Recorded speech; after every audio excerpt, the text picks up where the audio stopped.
Hati ang opinyon ng ilang eksperto sa plano pong paghalal kay Senator Cheese Escudero bilang presiding officer sa impeachment trial ni Vice President Sara Duterte. Pangamba po ng iba, baka maulit ang nangyari noong nakaraang taon kung saan na-delay ang pagliliti sa bise nang si Escudero nga po ang humawak sa impeachment trial noong siya pa ang Pangulo ng Senado. Matatandaan namang ibinalik ng Senado sa Kamara ang Articles of Impeachment kaya inakusahan siya ng paglabag sa konstitusyon dahil sa hindi pagtalima sa salitang forthwith o agarang paglilitis. Unang lumabas ang posibilidad ng paghalal kay Escudero bilang presiding officer kay Senator Ping Lacson. Bilang mga abogado, sila raw ni Senator Kiko Pangilinan ang pinagpipilian ng mayorya na mamuno sa paglilitis.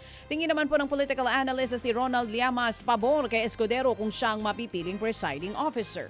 Maaari raw kasi itong pambawi niya sa kanyang political career at makatutulong kung tatakbo siya ulit sa Senado sa 2028 elections.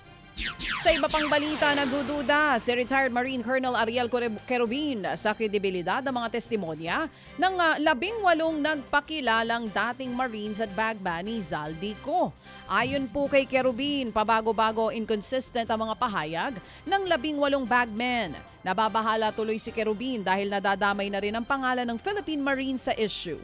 Hamon niya po sa mga bagman magsumite ng kumpletong affidavit para hindi pabago-bago ang kanilang mga salaysay.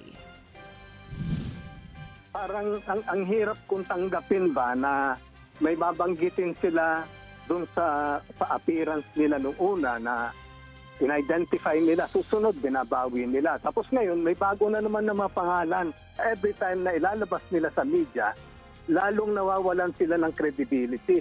Kasi pabago-bago yung statement, yung testimony nila. Yan nga po ang tinig ni Medal of Valor awardee at retired Marine Colonel Ariel Querubin. Samantala, hinihintay pa ng Department of Education ang official findings ng PNP kaugnay po sa investigasyon ng kagawaran. Sa insidente po yan ng pananaksak ng isang grade 8 student sa ilang schoolmates sa loob po ng isang paaralan sa Gentry, Cavite.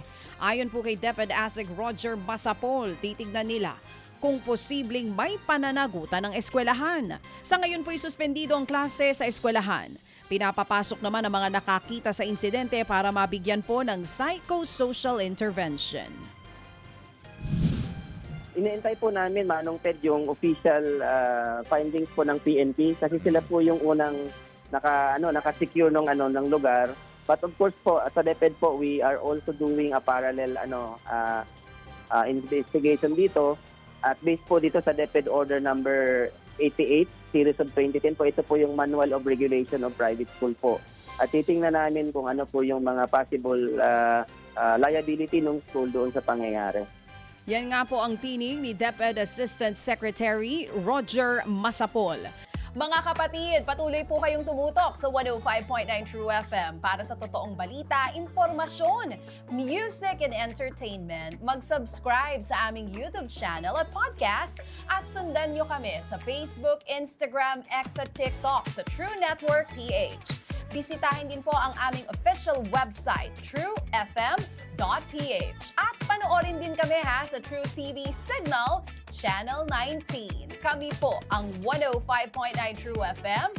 Laging true sa'yo, kapatid.